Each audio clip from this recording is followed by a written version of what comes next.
Hey, it's Ritz here, and today we are back with an arm day and an arm exercise.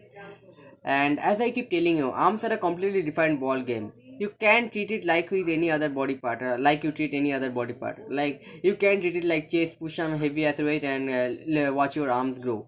Watching your arms grow is like watching a painting dry. It is happening, but you can't watch it happen. I mean, you can't notice his differences. Maybe after a year or after 6 months, you see there are some changes, but you can't spot it in a week or in a month. Arms, I think if you are growing at least 2 inches of arm in a beginner year, you are quite a pretty decent. You have a pretty decent genetics.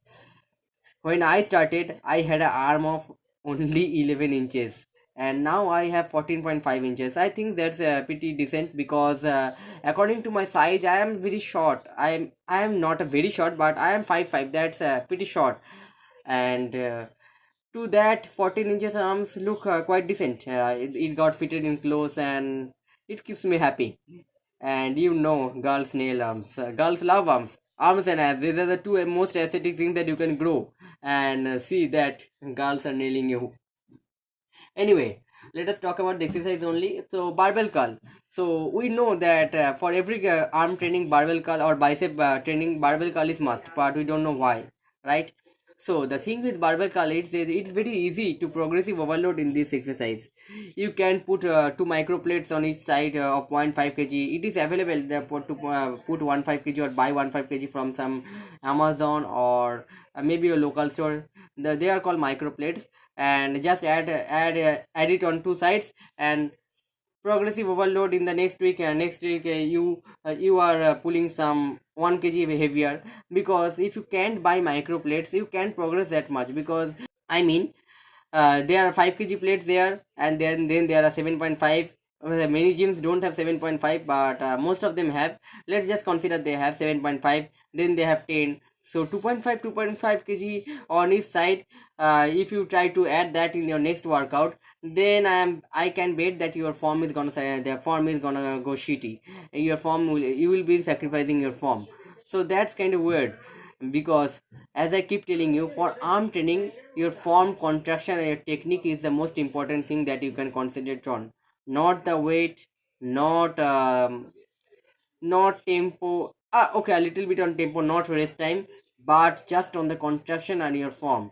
Because in the barbell curl, it is a very easy movement to cheat on. Your lower backs get involved, your chest get involved, your shoulder blades get involved.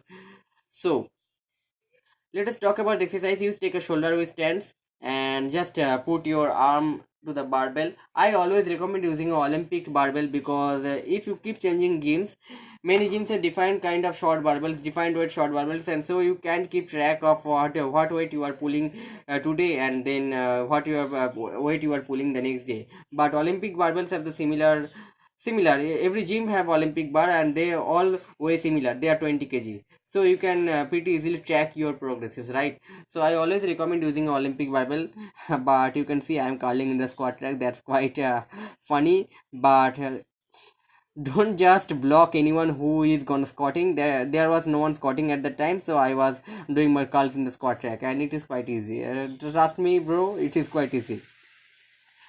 So what I'm telling this, I am doing 10 sets of barbell curls. I am just doing one movement, and trust me, I have experimented with all kinds of training.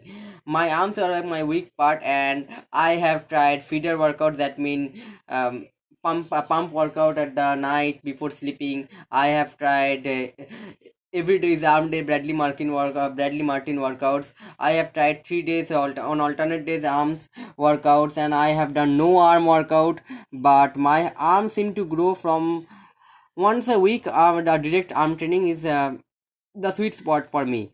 I train arm in the let's say I trained back on Monday, right?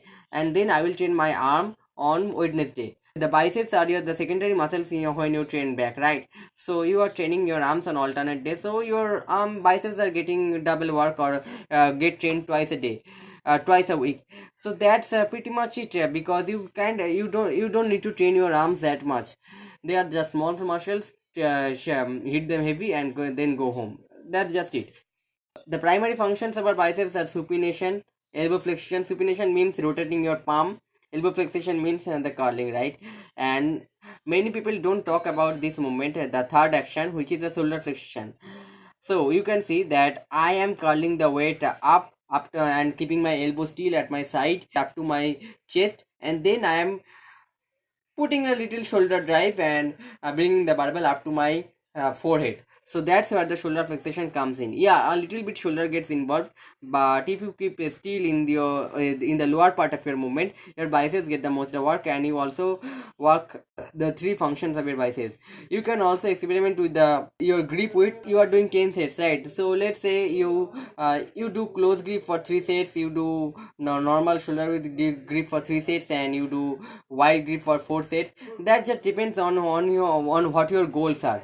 If you take a wider grips, it works your inner portion of your biceps, and if you take some narrow grips, it works outer portion of your biceps. So just fix that according to your need. Shoulder width gets 50-50, but this is it. This is just my arm training. That means that I will train my triceps next, but I am not showing that. I will do it my some other video, but this is my arm training, and this is just one movement. Pretty simple, right? So since it's a bicep curls, and that's it. So this is for today. See you tomorrow.